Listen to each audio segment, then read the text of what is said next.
let's go ahead and get into the news. You know, it came out today that VeriSign, this has been the internet kill switch plan all along. It's not going to be total internet kill.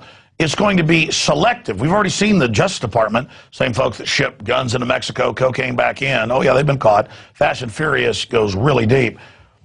They have said that they want to be able to just kill sites individually, and the feds are already doing it. And so VeriSign says worldwide, if the UN or a private group or organization ask to be able to shut your website down, no judge, no jury, no nothing, it's shut down, it's gone, goodbye, bye-bye. That's the internet kill switch selectively whenever the gods of the New World Order want to do that. But the good news is we're going to expose them, and as they attempt to censor people, it only causes folks to look for the censored information that much more.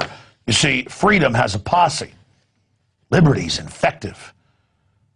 And it's only when you bullies get out of control that good people go ahead and stand up and stomp your ass. I'm sorry, just thought I'd add that.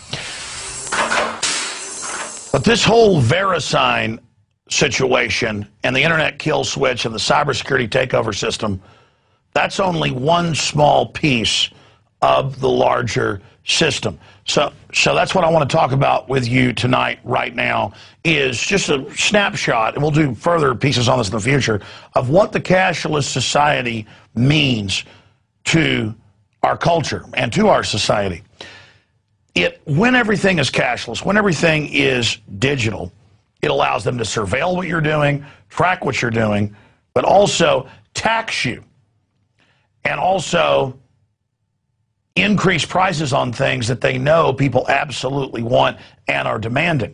You know, you've seen Bank of America and now a bunch of other banks announce that they're going to start charging you for checking accounts. Just 2 years ago, over 75% were free checking accounts. Now it's, 45% in 2011. Even though they're using your money, for every dollar you have in the bank, they can loan out 10 or more. The big bankers don't need that anymore because they've got the tens of trillions of your taxpayer bailout money that they're going to loan you at interest. They don't need your money in the bank anymore. That's why Bank of America, Wells Fargo, and others are laying off customer service people. Service sector. They only use the crony capitalist free market system to destroy our society. Now they're done with that. They're moving on to the post-industrial phase right now.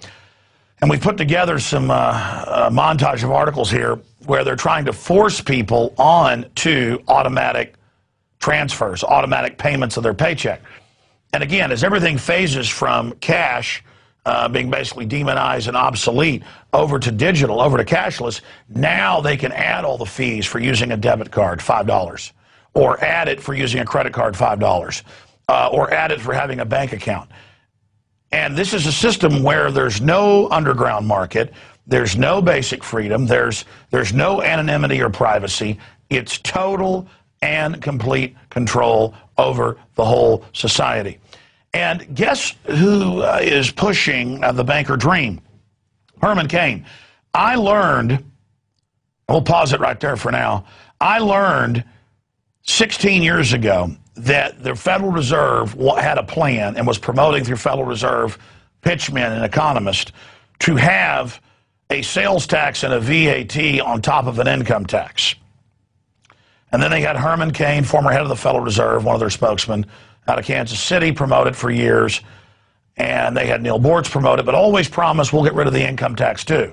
Well, now they've admitted they're going to come in with two new taxes, VAT and sales tax. Same thing, the European Central Bank, owned by the same private bankers that our Federal Reserve is, are now bringing in. This is a pure austerity tax paid directly to the bankers. Remember, they started the income tax in 1913 only for the top 1%. They used that 99 versus the 1% propaganda again. But then by World War II, it was an automatic withholding, but it was only a temporary war tax. But it wasn't temporary. And once they cut the income tax down to 9%, then they can jack it up later. They can jack up the VAT, they can jack up the sales tax. But more importantly, a federal surveillance over all manufacturing, all value added. I mean, in England, it's over 20% now. In Europe, same thing. They're just wanting to raise it now in Europe. That gives full federal surveillance over every transaction. You think the IRS is bad now, having to fill out forms once a week and all the loopholes and garbage? And then there's a sales tax over every transaction. They're saying the poor will be exempt. So you've got to swipe a card when you buy, tracking what you did. I mean, can you imagine the nightmare of bureaucracy? How about we get rid of the income tax that we didn't have until 1913? We got the income tax a la the Federal Reserve the same year. And 100% of it, even Ronald Reagan's commission shows, goes to pay for the interest on the debt created by the Federal Reserve. And so, of course, a Federal Reserve spokesman gets up there and makes a few conservative sounds and talks bad about Obama and says he hadn't lived the black experience. And Herman Cain is more of an authentic American black man than Obama. But the point is that even though Herman Cain doesn't have a Ivy League mystique to him, he has a very charismatic, kind of black, good old boy mystique to him, kind of like a Ross Perot. He is no Ross Perot. He is the former head, not some junior member, of one of the most powerful branches of the private Federal Reserve. I mean, he is a made man in the private bankster cartel. And he's up there going, I've got a 999 plan for you.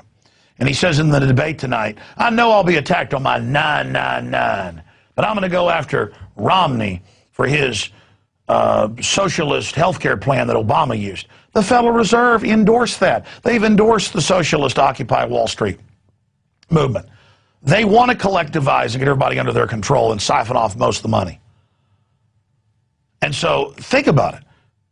Only some bamboozling fake conservative could come in and pose as a Ron Paul but actually work for the Federal Reserve and deliver them that new all-controlling tax over all human activity they want. 2 new federal taxes, VAT and a sales tax. We had some other articles up there about how devastating the VAT or a sales tax will be to this country. Look, we built this nation, like what Ron Paul says. And meanwhile, you've got the other 2 Republican so-called frontrunners, people like Mitt Romney, promoting carbon taxes that are selectively enforced to shut down non-insider coal power plants that are totally clean. In England, it's already massively increased their power, but they don't care. This is another tax paid directly to global corporations through government power.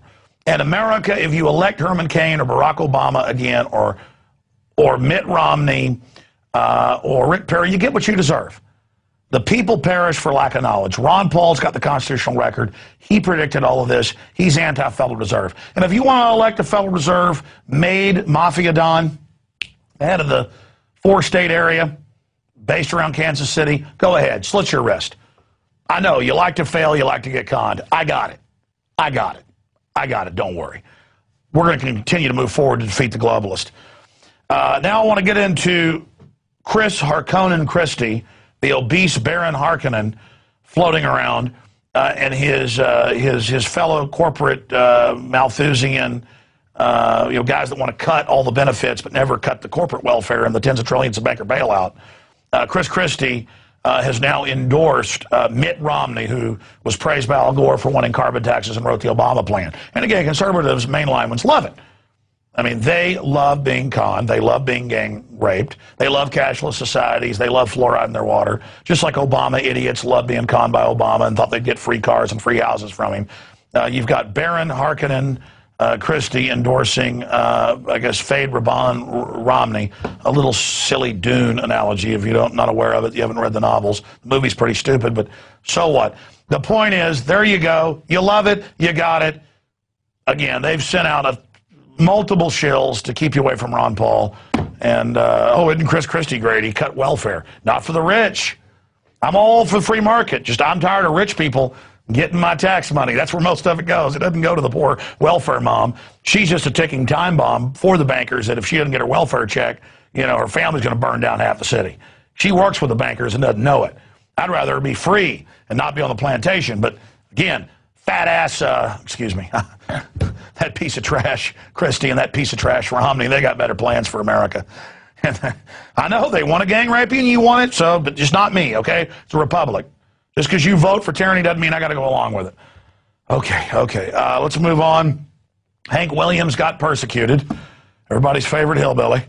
He got persecuted for talking about Obama being a tyrant, the Republicans being evil. That's the real reason he got in trouble. He said he hates them all and pointed out that 89% of Americans hate Congress, both parties. But he's come out with a very rebellious anti-New World Order, don't tread on me, I'll keep my guns, that's the way it is, and that's what we need. I'm glad he didn't completely capitulate and bend over and apologize 100 times. He came out and said, go to hell, you can keep the change, I'll keep my liberty. So we salute Hank Williams Jr.